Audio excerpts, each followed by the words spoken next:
नमस्कार दोस्तों, स्वागत है आपका आपके YouTube चैनल पर। आज मैं आपको एक ऐसी प्रेरणादायक कहानी सुनाने वाला हूं, जो सिर्फ कहानी नहीं बल्कि एक आईना है जिसमें आप खुद को देख सकते हैं। नाम है एडम का 30 दिन का सफर। यह कहानी हमें दिखाती है कि कैसे एक साधारण इंसान सिर्फ 30 दिनों में अपनी सोच, अपना काम और अपनी जिंदगी बदल सकता है।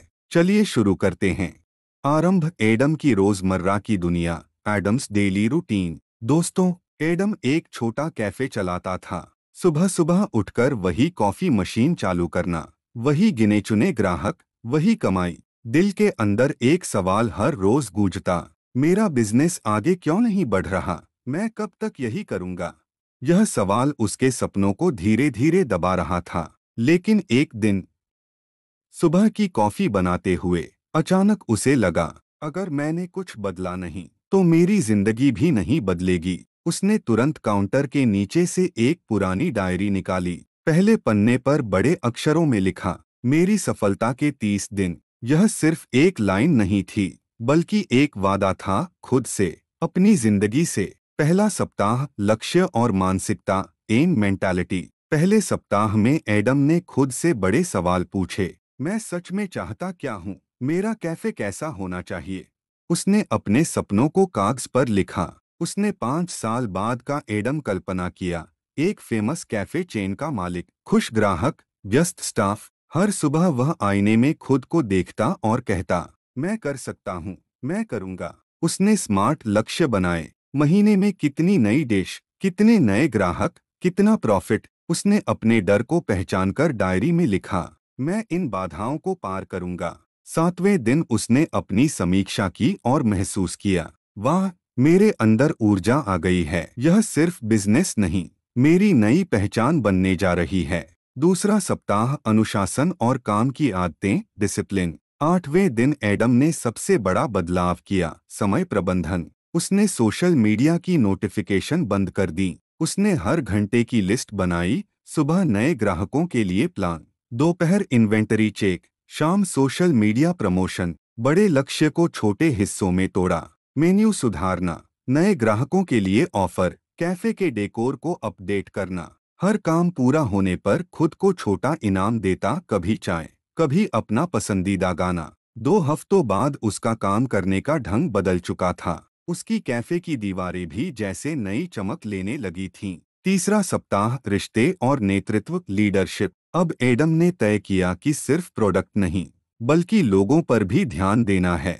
उसने भावनात्मक बुद्धिमत्ता सीखी, गुस्सा कम, सुनना ज्यादा। वह ग्राहकों से बातें करता, पूछता, आपको हमारा कैफे कैसा लग रहा है? कुछ सुधार चाहिए? उसने स्टाफ से कहा, तुम लोग सिर्फ वर्कर नहीं, मेरे पार्टनर हो। धीरे धीरे वह अपने कैफे का ऐसा लीडर बन गया जिस पर टीम भरोसा करने लगी। उसके स्टाफ में भी उत्साह लौट आया।